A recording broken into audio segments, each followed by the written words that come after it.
Salut les amis, j'espère que vous allez bien. Pour ma part, ça va, alhamdulillah. Didier Drogba est l'un des rares footballeurs qui sont admirés par des millions de personnes aux quatre coins du monde. Mais connaissez-vous réellement l'histoire incroyable de son enfance? Sans beaucoup tarder dans l'introduction, passons tout de suite à l'histoire. Alors, avant de commencer, n'oubliez pas de vous abonner et d'activer la cloche de notification. Allez, let's go!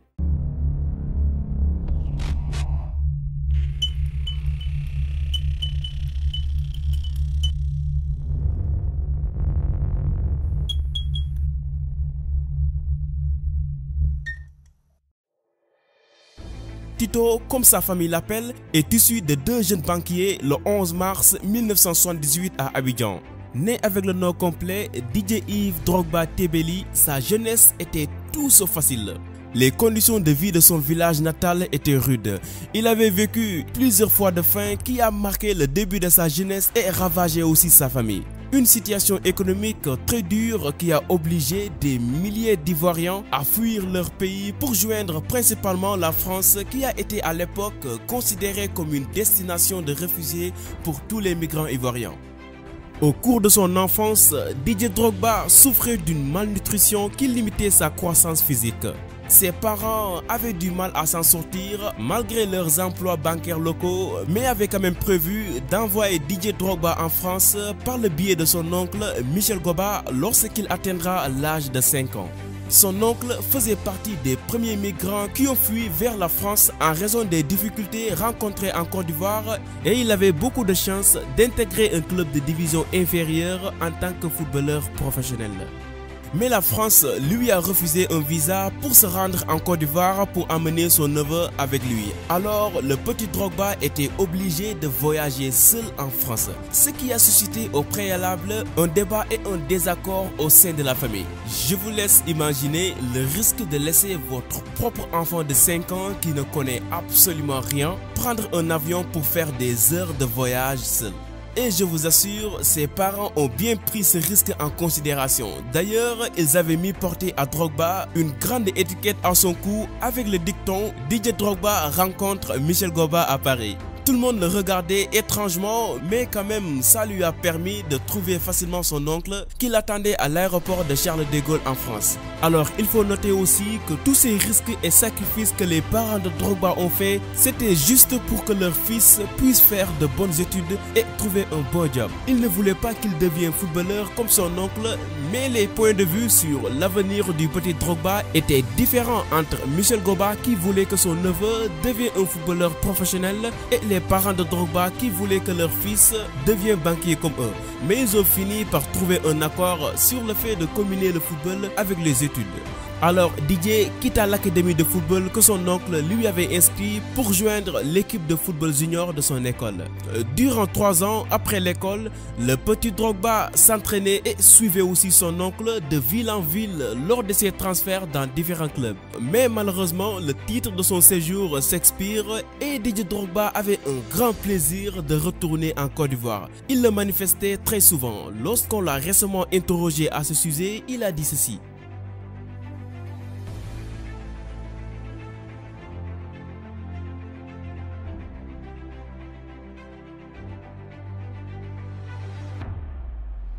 Alors Tito rentre en Côte d'Ivoire chez ses parents à l'âge de 8 ans, mais son retour ne s'est pas vraiment bien passé. Son petit frère Joël venait à peine d'avoir 1 an et la situation qu'il avait laissée derrière lui continuait toujours de faire des ravages. La situation est telle que ses parents ne peuvent plus payer ses frais scolarités, ce qui l'a poussé à suspendre ses études.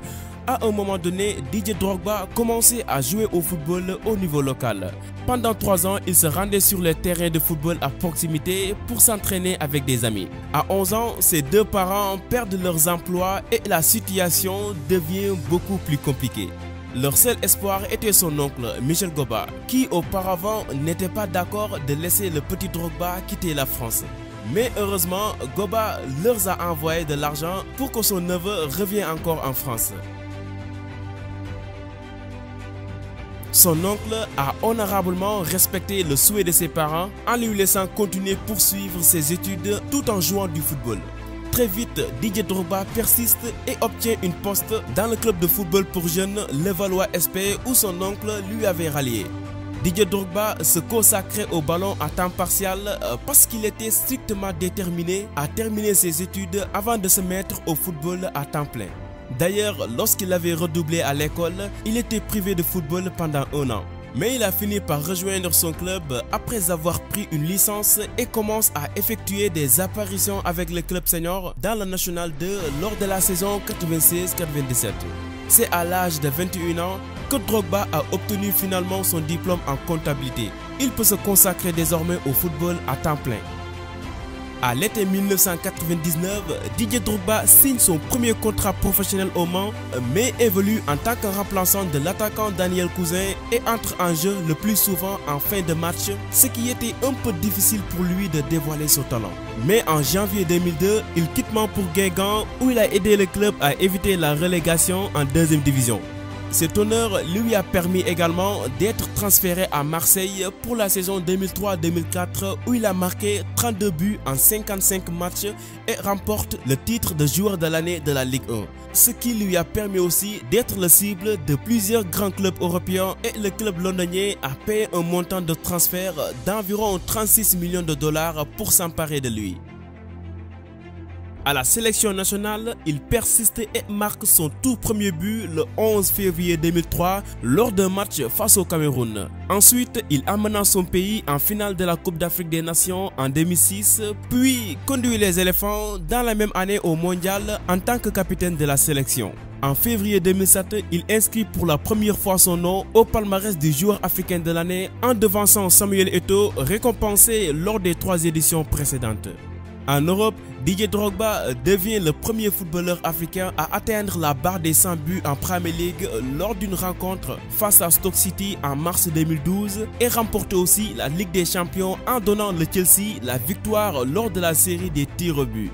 Ce qui fait de lui l'un des 10 meilleurs joueurs de l'histoire de Chelsea et incontestablement l'un des footballeurs légendaires qui font la fierté du continent africain. Après 8 saisons durant lesquelles il a inscrit 157 buts en 341 matchs, toutes compétitions confondues, Drogba quitte le club londonien pour aller à Shanghai chinois en 2012 et devient le 6e joueur le mieux payé au monde. Puis il rejoint Galatasaray en 2013 avant de retourner à Chelsea en juillet 2014. Alors que diverses équipes sollicitent ses services, il décide de s'engager pour 18 mois auprès de l'Impact de Montréal le 27 juillet 2015. Il signa son dernier contrat en janvier 2017 avec le club Phoenix Rising FC avant de mettre un terme à sa carrière le 9 novembre 2018. Malgré qu'il n'a pas eu la chance de remporter la Coupe d'Afrique des Nations, Didier Drogba est cependant, selon certains spécialistes du football, le joueur africain le plus décoré de tous les temps. Il a été nommé 2 fois joueur africain de l'année, 3 fois Lion d'or africain, 2 fois Talent d'or africain et meilleur joueur ivoirien, etc., etc. La liste est très longue. Didier est aussi souvent qualifié de champion de la paix depuis qu'il a arrêté de justesse un conflit au Côte d'Ivoire qui aurait été qualifié de guerre civile. Le seul pays de l'Afrique qui a toutes ses richesses ne peut pas sombrer dans la guerre comme ça. S'il vous plaît, déposez tous les armes. Faites les élections, organisez les élections et tout ira du mieux. On veut s'amuser. Arrêtez vos fusils là et on veut s'amuser. Grâce à son intervention héroïque, il a été classé dans la liste des 100 personnalités les plus influentes au monde du magazine Times. Bien qu'elle n'était pas d'accord que son fils devienne un footballeur professionnel, aujourd'hui la maman de Drogba est considérée comme la mère de l'équipe nationale ivoirienne. Elle dirige même une équipe de femmes qui cuisinent pour l'équipe et leurs supporters. Drogba s'est marié avec la Malienne Diakité Lala. Le couple a 3 enfants, dont Isaac Drogba, l'aîné, qui suit les pas de son père, Iman Drogba et Kieran Drogba. Je sais pas vous, mais l'histoire de Drogba m'a beaucoup motivé. Cela prouve encore une fois que rien n'est impossible. On peut avoir une vision ou un rêve qui semble impossible ou stupide pour certaines personnes, et je précise bien pour certaines personnes, mais n'oubliez jamais que vous êtes le seul navigateur, le seul responsable, le seul commandant de vos rêves, la seule et unique personne qui doit décider si votre rêve est impossible ou pas. N'oubliez pas aussi que ce monde est changé par des personnes qui voyaient des choses invisibles et stupides aux yeux de leurs entourages. Si l'oncle de Drogba ne croyait pas en ses visions, si Drogba lui-même ne croyait pas en ses rêves dans d'extrêmes difficultés, aujourd'hui il ne serait pas à ce niveau. Croyez fermement en vous et montrez à tout le monde que ce qui est dans votre esprit est réalisable. Allez les amis, c'est ici que la vidéo s'achève. J'espère qu'elle vous a beaucoup inspiré. Si c'est le cas, n'hésitez pas de lâcher un gros pouce bleu et de la partager aussi, c'est la récompense. Si vous voulez aussi d'autres vidéos de ce genre, n'oubliez surtout pas de nous le faire savoir dans l'espace commentaire. Donc, je vous donne rendez-vous à la prochaine. Ciao!